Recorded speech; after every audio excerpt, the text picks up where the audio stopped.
பண்ணுங்க, நான் என்ன லைக் பண்ணுங்க, இதான் நம்ம கமெண்ட் பார்க்க பண்ணுங்க. போறோம்.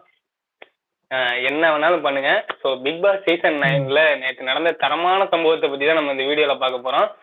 உண்மையாவே ம். வியானா கிட்ட யாராவது சண்டை போட்டாங்கன்னா அவங்க சீண்டிட்டாங்க அப்படின்னா அவங்க சீண்டாம விட மாட்டாங்க அப்படிங்கிறதுக்கு ஆதிரையை நேற்று கிழிச்சு விட்ட சம்பவம் தான் பயங்கரமான சம்பவம். ஆனா உண்மையாவே வியானா ஆமா கிட்ட மாப்ள. யாராவது நம் போனாங்கன்னா அவங்க நம்மால் வியனா தெரிஞ்சு வந்து வேற லெவல் மாப்ள எப்பவுமே.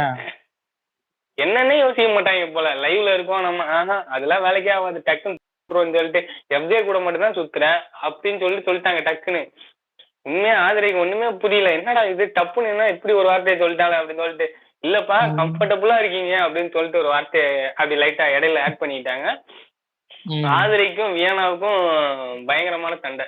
ஸோ ஆதிரை ஒரு வாட்டி வியனாவை குறை சொன்னாங்க, நீங்க ஒண்ணுமே பண்ற மாதிரி தெரியல, அந்த வெங்காயத்தெல்லாம் எடுத்து ஏதோ பண்ணீங்க, சாப்பாடு வந்து என்ன மாப்பிள்ள அது என்ன சண்டை நடந்துச்சு, சாப்பாடு நாங்களே சமைச்சுக்கிறோம், நாங்க கிளம்பிட்டு இருக்கும்போது சாப்பாடு நாங்களே சமைச்சுக்கிறோம் சொன்னீங்க, அப்புறம் பிக் பாஸ் திட்டுவாரு, நாங்க ரூல்ஸ இது பண்ணிடுவோம்னு சொல்லிட்டு மீறான நீங்க பண்ணீங்க, ஆமா. மீறீங்க அப்படின்னு சொல்லிட்டு அப்படி சொல்றீங்க அப்படி இப்படின்னு சொல்லிட்டு ஆதிரை ஒரு பக்கம் கிழிச்சு விட்டாங்க.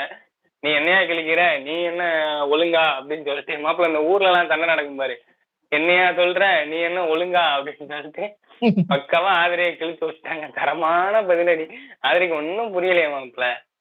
கரெக்டா பிக் பாஸே பார்த்துட்டாருன்னு நினைக்கிறேன் மாப்பிள்ள. இனிமே இவங்க 2 பேரும் வீட்டுக்குள்ள விட்டா வேலைக்கு ஆகாது. கண்டென்ட் கொடுக்க சொன்னா ரொம்ப கண்டென்ட் கொடுக்குறாங்க. 100 ரூபாய்க்கு நடிக்க சொன்னா 200 ரூபாய்க்கு நடிக்கிறாங்க. அத்தாடி லவ் கண்டென்ட் கொடுக்க சொன்னா இவங்க எங்கெங்கயோ போயிட்டு இருக்காங்க. இவங்க நிறுத்துங்கடா முதல்ல. மாப்பிள்ள இந்த கோபி சுதாகர் சொல்லுவாங்கல்ல, நிறுத்துங்கடா அவங்க முதல்ல நிறுத்த சொல்லுங்கடா அப்படிங்கிற மாதிரிதான் ஜெயில தூக்கி போட்டாப்ல. அதான் மாப்ள. மொத்தத்துல